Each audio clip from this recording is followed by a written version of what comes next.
I'm VJ Hamilton and welcome to the Autoimmune RESET, the place for you to learn how to thrive with autoimmune disease and feel empowered to take steps to transform your health to feel better than ever. You can start making changes today to improve your health. So with every episode, my mission is to share with you simple ways to up-level your diet and lifestyle with key learnings from my own journey reversing autoimmune disease and inspirational stories from those who have reset their autoimmune symptoms and are now thriving in life. I suffered from autoimmune disease for over 25 years and now I live symptom-free, and I wish the same for you as well. So thank you for being here and sharing this time with me. Now let's get started.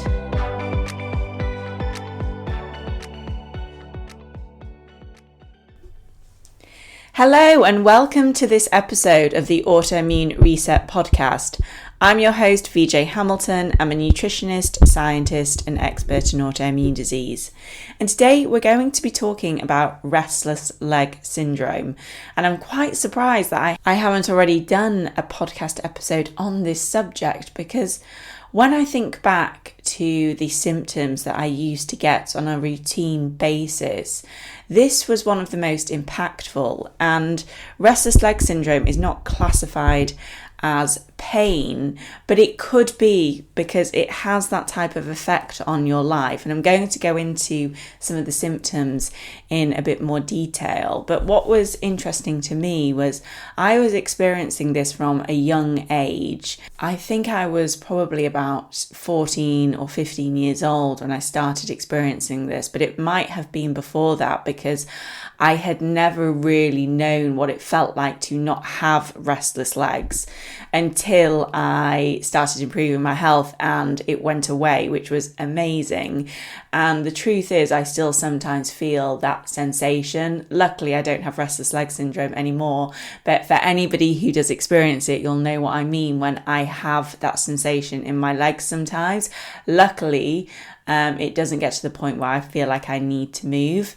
But, you know, for example, I've just been away, been to Italy, eaten some lovely food, but it's not the food that I normally cook, and probably not sleeping as well as I normally sleep because I'm not in my own bed.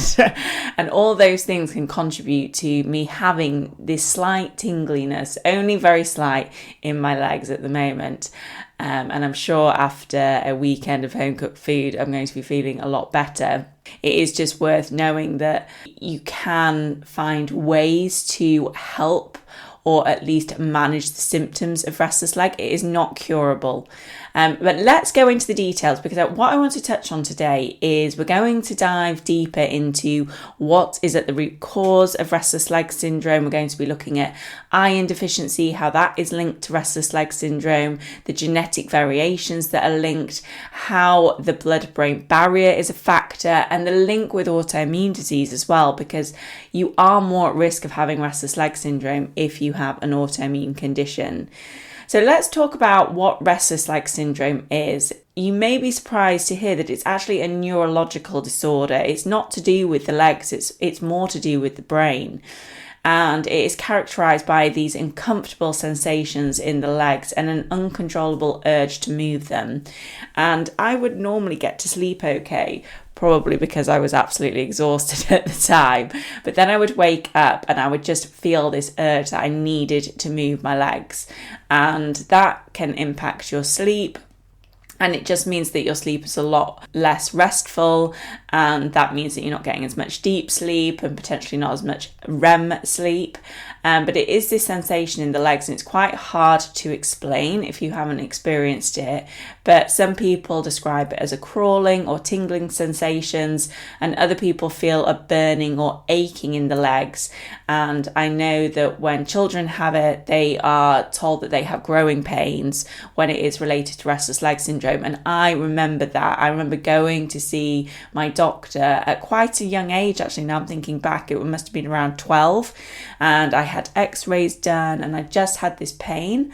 And now looking back, I can see it was probably related to this, which, you know, even when I've been doing work around this for my clients, it gives me more and more insight into what the underlying cause is, and looking back in my own life what the cause was as well, which I'm going to be sharing with you today, and hopefully that will help you as well if you have restless leg syndrome.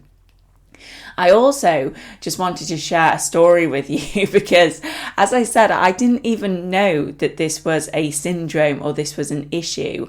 I was just living with restless leg syndrome and I thought it was normal. And I did notice that when I would do more exercise or I overexerted myself in a new way, and to be honest, back then, overexerting myself wasn't actually doing that much, but that would cause me to feel completely exhausted.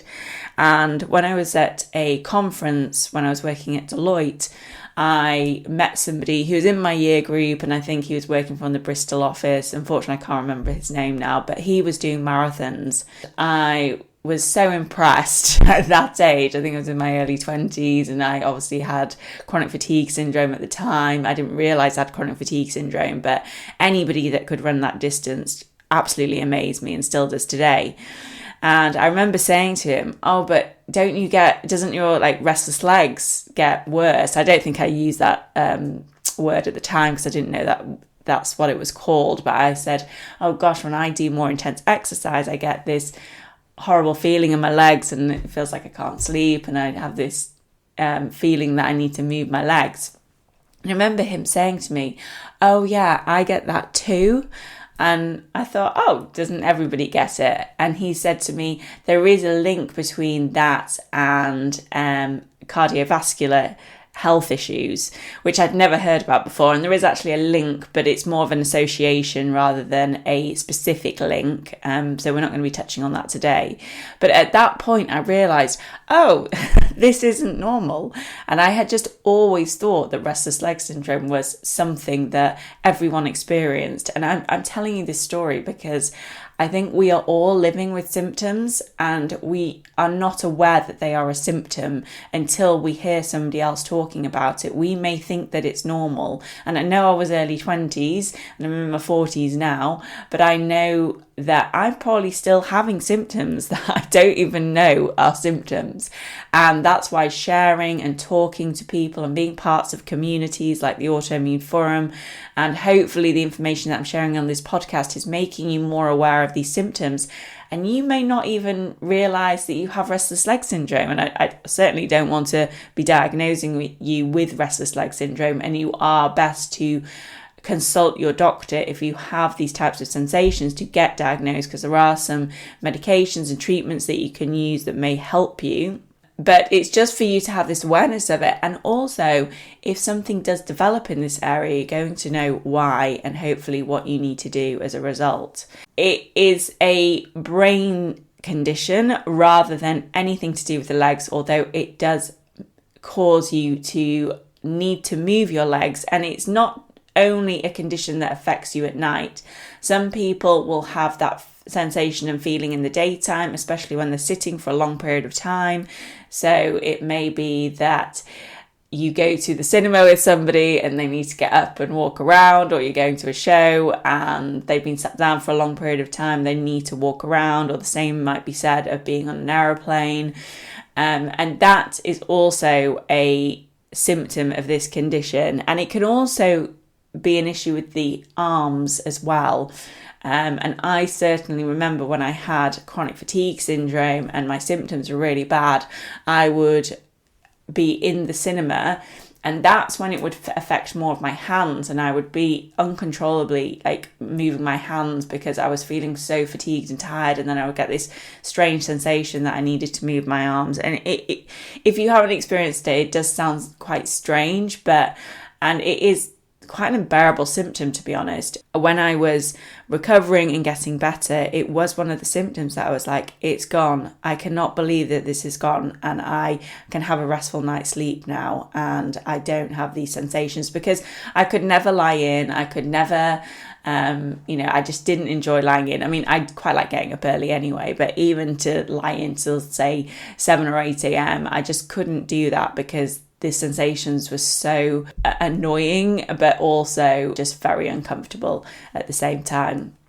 So what causes restless leg syndrome? Well, the truth is they still don't know specifically what causes you. So I'm just going to be presenting today the latest information. So if you are listening to this in the future, then things may have changed. But at the moment, they have some idea of what's causing it, but they do not know for definite.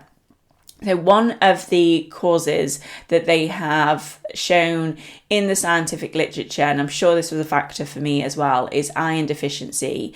And it is one of the most well documented root causes of restless leg syndrome. So why is iron such a big factor? Well, iron plays a critical role in dopamine production, which is a neurotransmitter which is absolutely essential for our motor control in the brain. And you may know that dopamine is linked to Parkinson's, and I'm only giving that as an example so you can see that it affects that motor control in the brain. And in those who have low iron levels, particularly in the brain, they have shown in the research that it's particularly when your low iron levels are in the brain that the dopamine receptors on the cells can be compromised, and we need those receptors for dopamine to take action.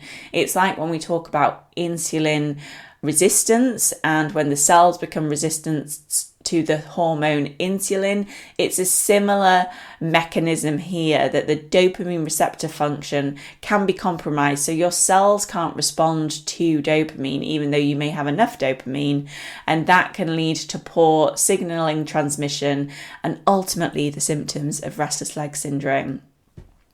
Iron is also involved in the pathway that converts the amino acid tyrosine into dopamine.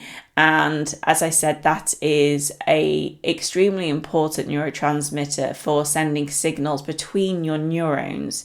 So a lack of dopamine can cause an issue in the signaling of the basal ganglia. And I'm giving you some specific terminology here, but that is a part of the brain which is important for movement. So the basal ganglia, that's the part of the brain which owns movement in the body, and that can directly contribute to the twitching and discomfort that is experienced in restless leg syndrome. But as I said, it's not all about total iron levels, and many people actually have normal iron levels but still experience iron deficiency in the brain, and that can either be due to poor transport of iron into the brain, and that's where the blood-brain barrier is important, and it can also be to do with poor storage of iron in the brain, and this is a major factor when it comes to restless leg syndrome. And I know when I look back and I was tested for my ferritin levels, they were actually low when I first got tested, when I first started this journey. And no one really knew why my ferritin levels were low, but because I was a vegetarian at the time, it would always get blamed on that. But now I realise that there was probably another factor to that, which I'm going to share with you in a moment. But it is so important that not only do we have enough of these nutrients in our diet, but they are delivered to the right places. And I often work with clients who will do my metabolomics panel, which is an organic acids test, and it gives an indication of nutrient need and vitamin and mineral need. Many times that will come up and my clients will be deficient in many vitamins and minerals, even though their diets are really nutrient dense. And I always get the question, well, why? And there can be various reasons for that. It can be to do with poor gut health and absorption of those nutrients and minerals in the gut. It can be to do with their cellular health and the fact that their body is not able to utilize and use those nutrients, potentially in the form that they are in, or because their cells are compromised. And there are various different factors that I need to look into to understand, well, what is at the root of it? And it can take time to understand that, and it can mean that doing further testing can be helpful, or for me to do a full health assessment and understand all these different factors, including their family history, their previous health history, their current symptoms, to give me an indication of what might be causing that. A lot of my clients will come to me and they are already eating a nutrient rich diet, and they are looking for answers, and that's where this testing can really help.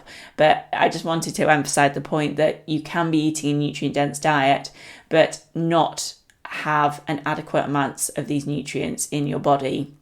And there are various reasons for that. And I know when I had restless leg syndrome, I did have low ferritin, but I realize now it wasn't just to do with my diet, even though it was probably impacted by the fact that I was vegetarian, but there are plenty of vegetarians that don't have this issue. But there are other things going on in my body.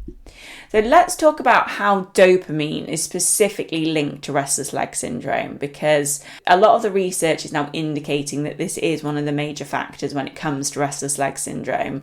And as I said, I used to think more about my restless leg syndrome, which would get worse when I was exercising, but I expect that was more to do with the fact that I was using a lot of nutrients, and I probably didn't have a lot of stores of those nutrients at that time. So let's just go over how dopamine is linked to restless leg syndrome.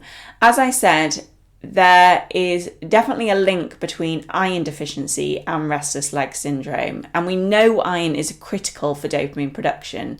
As I mentioned, iron is a cofactor for the enzyme tyrosine hydroxylase, which is needed to convert the amino acid tyrosine into L-DOPA, which is a precursor of dopamine. So low levels, particularly in the brain, can reduce dopamine production, and that results in weaker dopamine signaling, and that can lead to that twitchy and restless sensation, which is characterized in restless leg syndrome.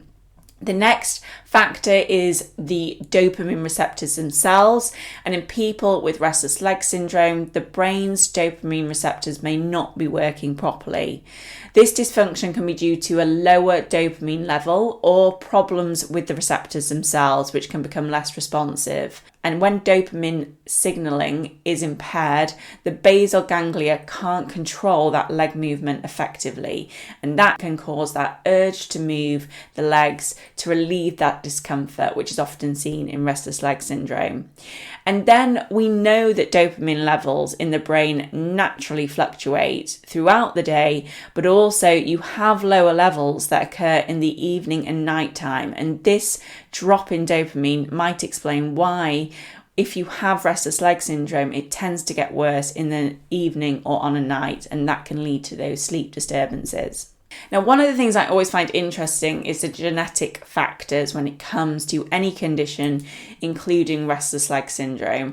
And I know in my family, there are various people who are experiencing these types of symptoms, including restless leg syndrome.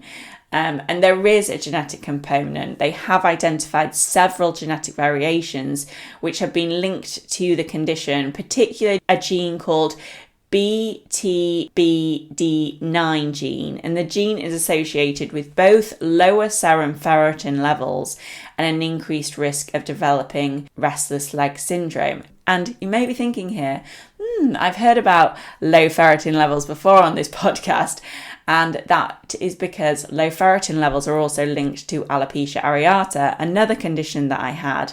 So you can see how it all comes together. And I find with my clients, when they have lots of different symptoms, they feel extremely overwhelmed. And the thing that I always say to them is there could be a couple of underlying issues here that we need to work on. You may have 10 different symptoms, but the truth is it might be due to low ferritin. And then we need to find out, well, what is causing that low ferritin, and work on that, bring up your ferritin levels, and a lot of your symptoms may go away. And that's normally the structure that I take. Just take it a step at a time, and you may see things improve as a result of that. Ferritin, as you may know, is a protein that stores iron in the body, and people with this genetic variant may struggle to store and utilize iron effectively. So as I said, it's not all about the iron that you're eating in the diet. It's not just about supplementing iron.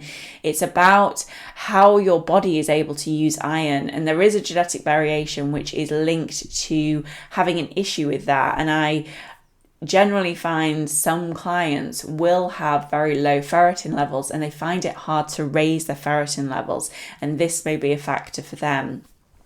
There are other genes that are involved in restless leg syndrome, which is the MEIS1 and MAP to K5 genes, which are believed to influence the dopamine signaling pathways.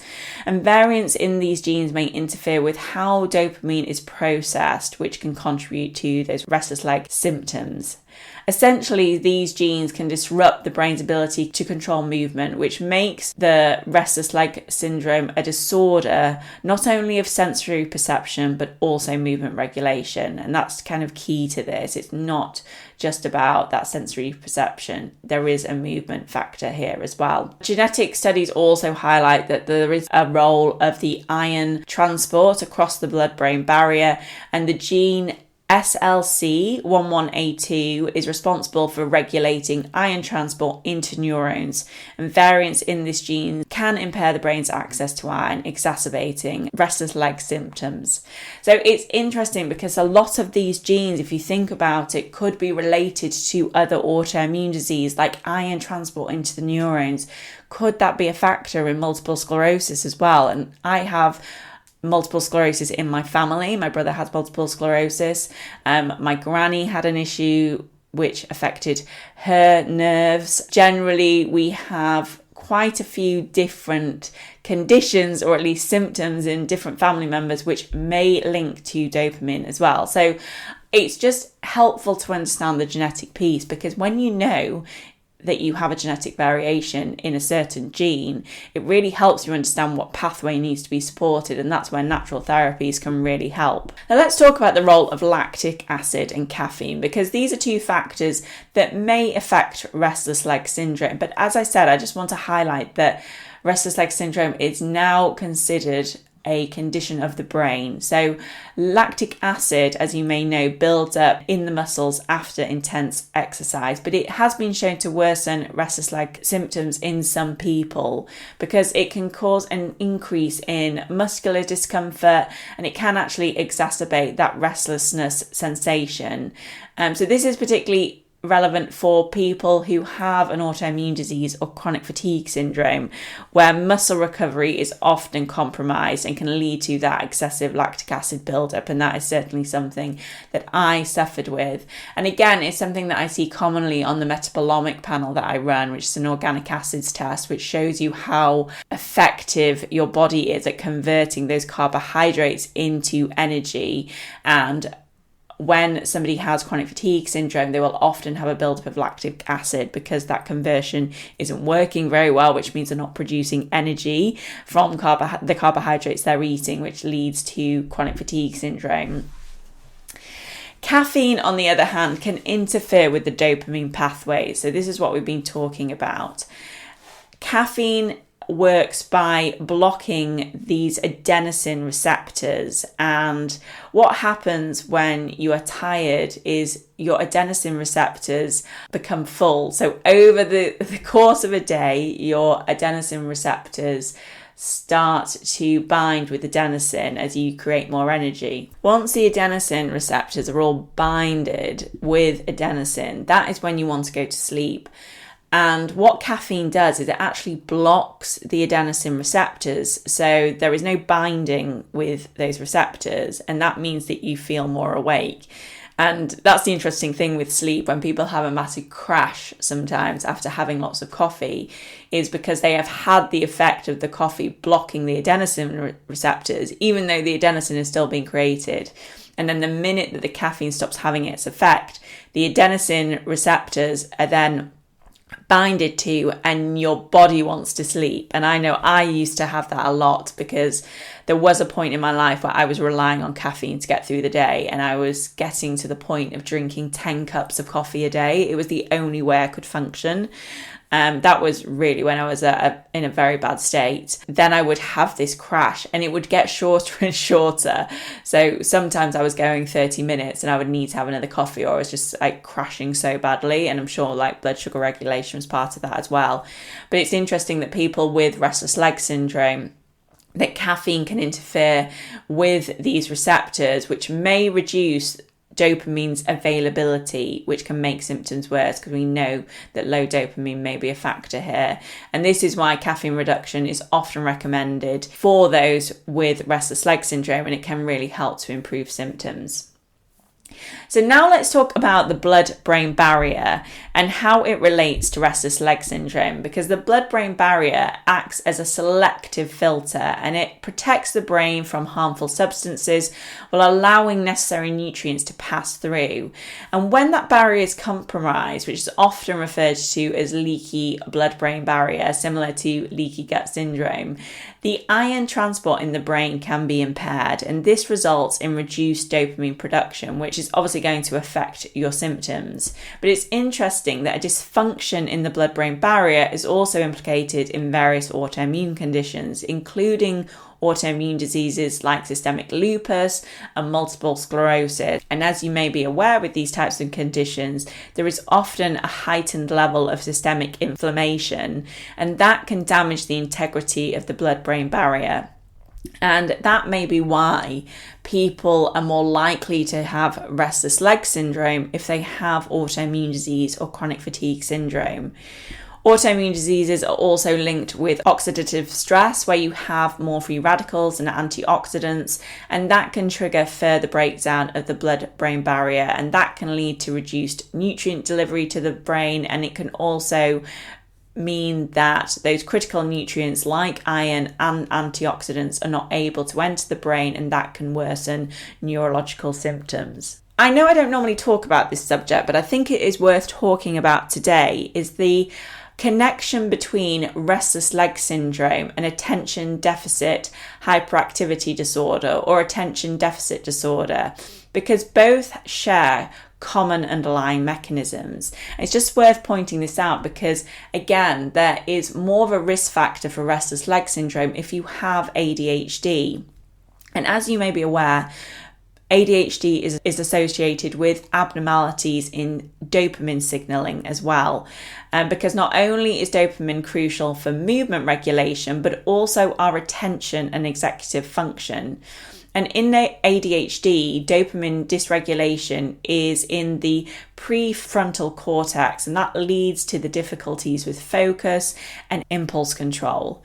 So in restless leg syndrome, as we know, the dopamine dysfunction is in the basal ganglia, and that results in problems with motor control. So there are different parts of the brain, but they're being impacted by the same thing, which is a dysfunction in dopamine production, but also dopamine utilization. There are also certain genetic factors that contribute to both conditions. There is those specific genes that I mentioned, the BTBD9 and the MEIS1, which are linked to restless leg syndromes. Well, they are also linked to ADHD as well, because they're associated with dopamine regulation. Another similarity is that both restless leg syndrome and ADHD are associated with sleep disturbances. People with ADHD often struggle with falling asleep and maintaining a restful night's sleep. People with ADHD often have more REM sleep than that deep restorative sleep, and those with restless leg syndrome experience nighttime leg movements and discomfort that can also disrupt sleep. So you can see that they are linked, and fortunately it becomes a vicious cycle with both conditions, because that poor sleep quality can actually worsen symptoms of ADHD and restless leg syndrome. So that's why really tackling it at the root can be helpful, because once you are able to sleep better and you're not experiencing these restless leg symptoms, that means you're going to have a more restful, restorative sleep, and that can have a knock-on impact to your other symptoms as well. And lastly, just that the research has shown that individuals with ADHD are more likely to have restless leg syndrome. I would say as a population, most of the research suggests that about 5% of the population are likely to be impacted by restless leg syndrome. And some studies suggest that the prevalence of restless leg syndrome in people with ADHD may be as high as 44%.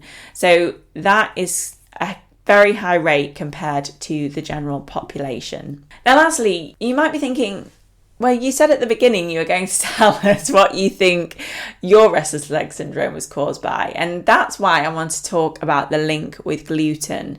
Because as I was looking back and thinking about it as part of doing this podcast, because there was a time in my life where I just remember reflecting on my health and realizing that a lot of these symptoms had gone. Many people ask me, well, what did you do? What do you think was the main thing that helped you? And it's quite hard because I really just went all in. I did all the testing. I changed my diet. I changed my lifestyle. I was doing some emotional healing as well as part of it. So I was doing lots of different things. But I really, when I'm looking back, when it comes to restless leg syndrome, I saw a huge difference when I started to take gluten out of my diet. And it was when I committed to it, because I would still eat gluten occasionally. For example, when I went on holiday, or if I was out at a nice restaurant, I would just think, oh, it's fine, I'll just have some gluten. And now I just don't have any at all. And when I look back, I can see when I really committed to it and took it out completely, I have not experienced restless leg syndrome since then. As I said, I still sometimes get some tingly sensations, and I would say at the minute my legs feel a little bit like that. I mean, I have been for a run yesterday, so it may be to do with that as well. But I occasionally get that sensation. It's quite hard to describe, but I know when it's more of that restless leg feeling. And that may be just because I've been away and I may have been exposed to some gluten without knowing about it. I did eat some dairy, which I don't think is great for me either. So there may be that as a factor, but I don't get the restless leg syndrome where I'm having to move my legs on a night, or it was not, for me, it was like the early hours of the morning, which is amazing. And I'm sure gluten was a factor for me. But I want to talk to you about the link between restless leg syndrome and gluten sensitivity. And just for your knowledge, I mean, I would love to talk about this in more detail, and I have talked about gluten on previous episodes, but there is something called the celiac brain.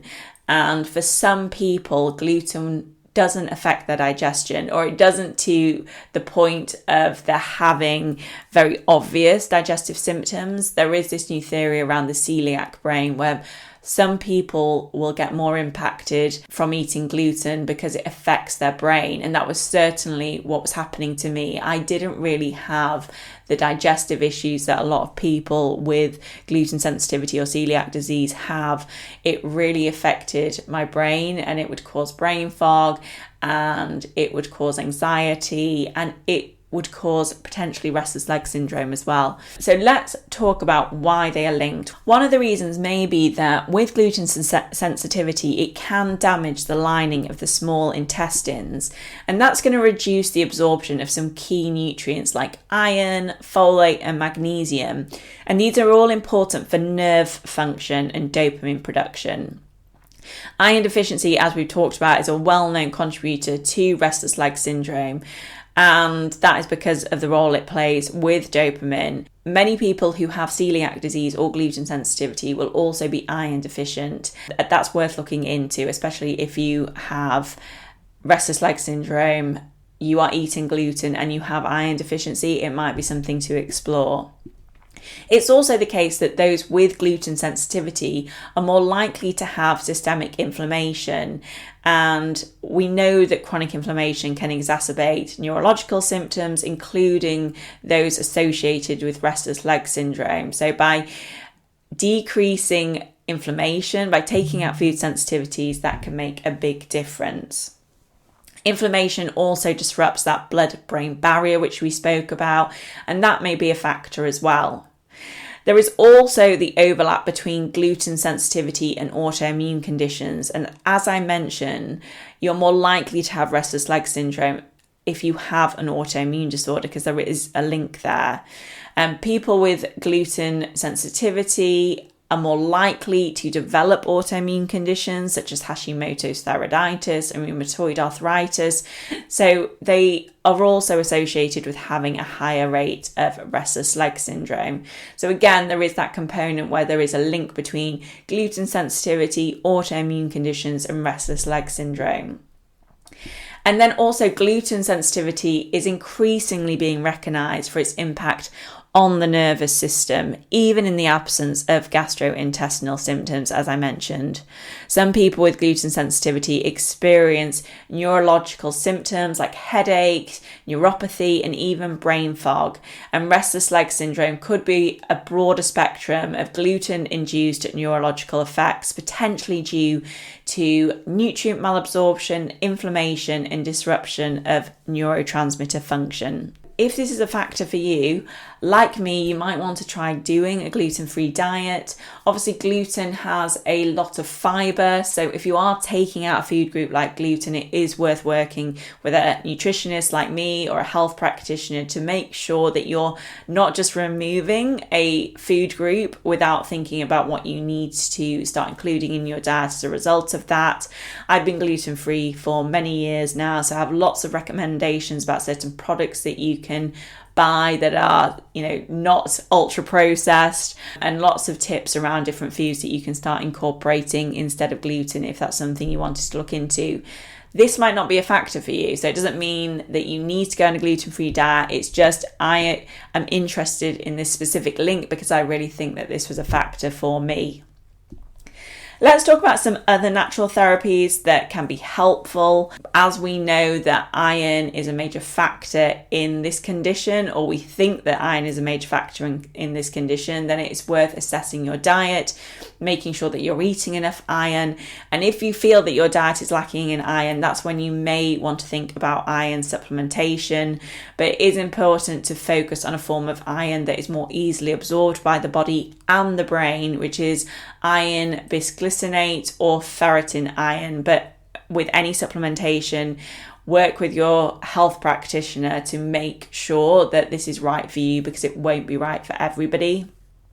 You can also make some diet adjustments around that. You can incorporate more iron-rich foods, and magnesium can also support muscle and nerve function. And I often see that magnesium is low in a lot of my clients.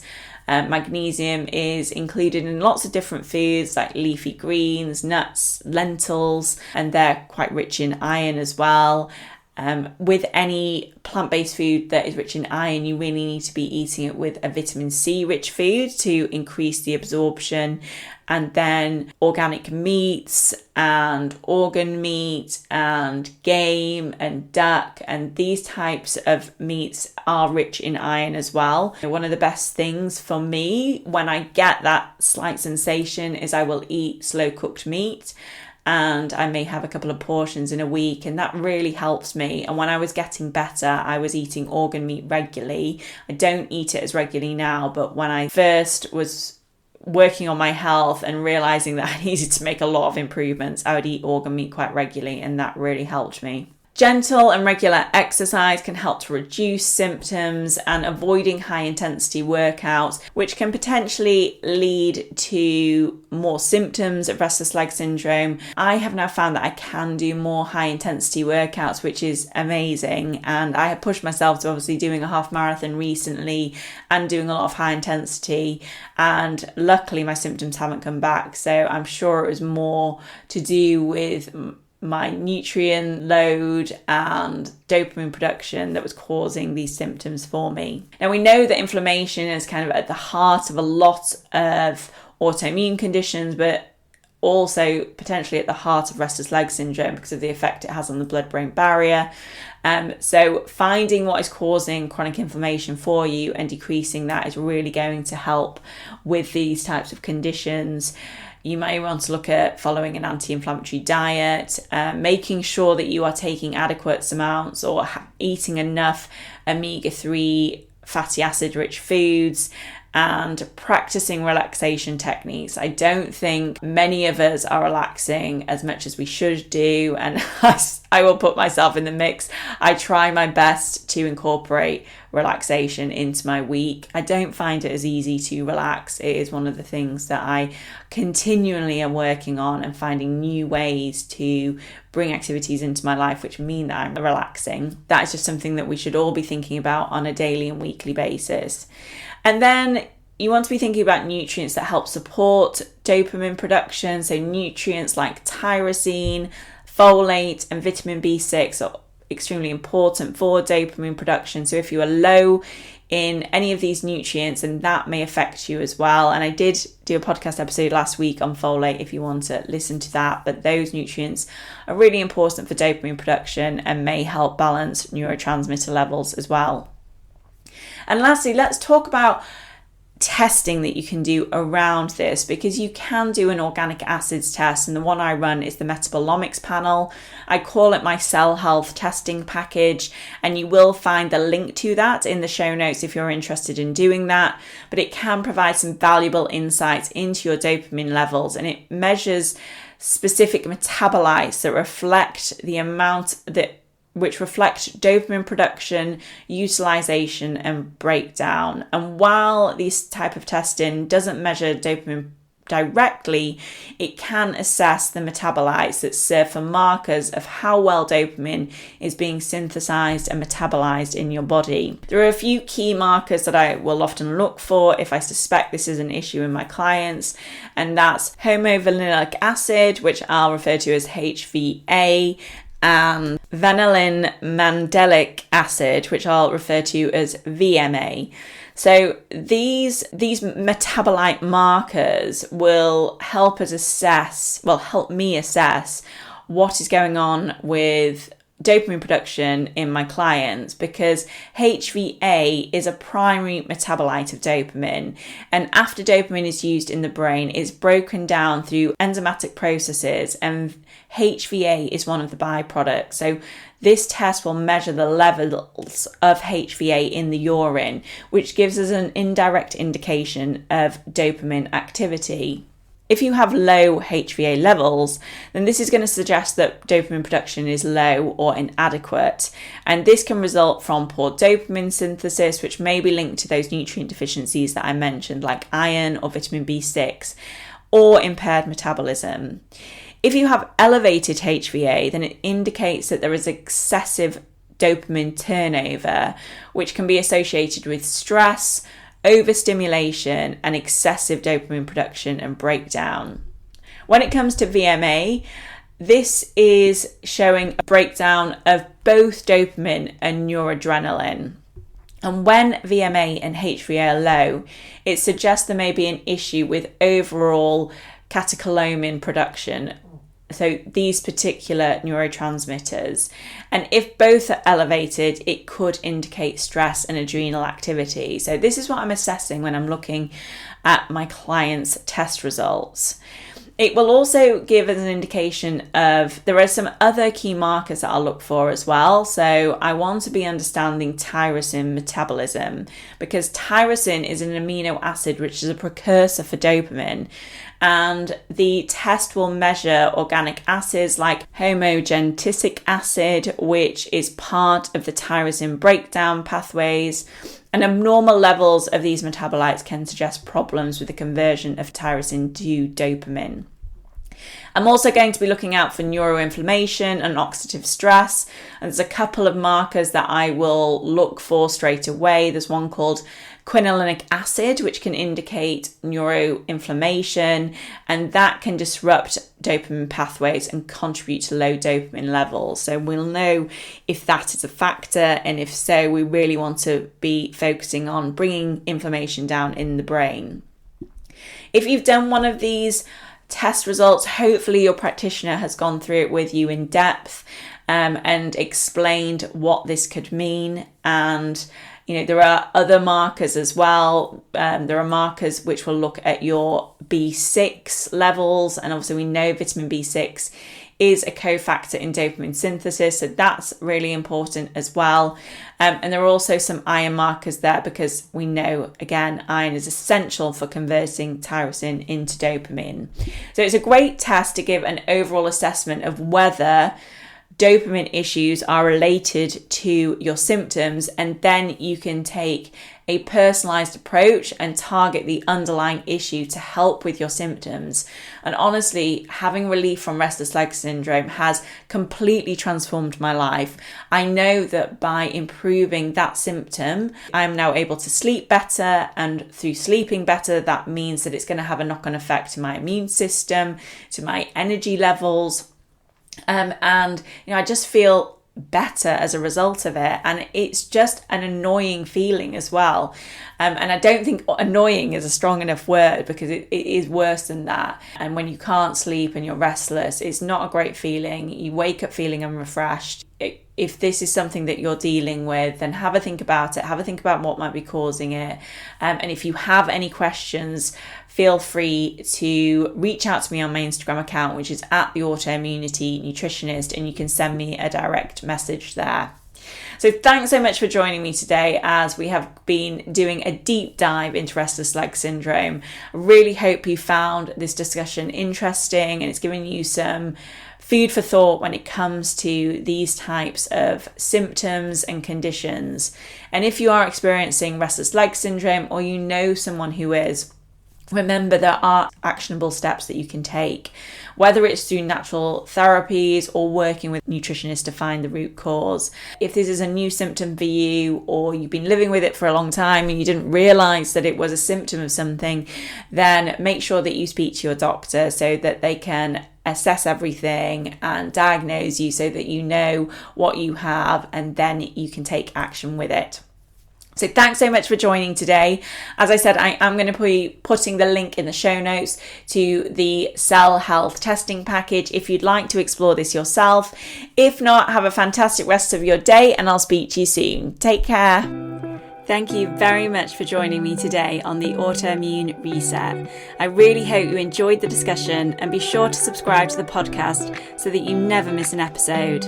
And if you liked it, I would hugely appreciate a review on iTunes, as it helps me understand what you like about the podcast and to help share the information with more people.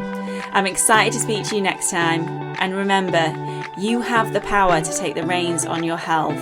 So keep the faith and celebrate the small wins. Until next time.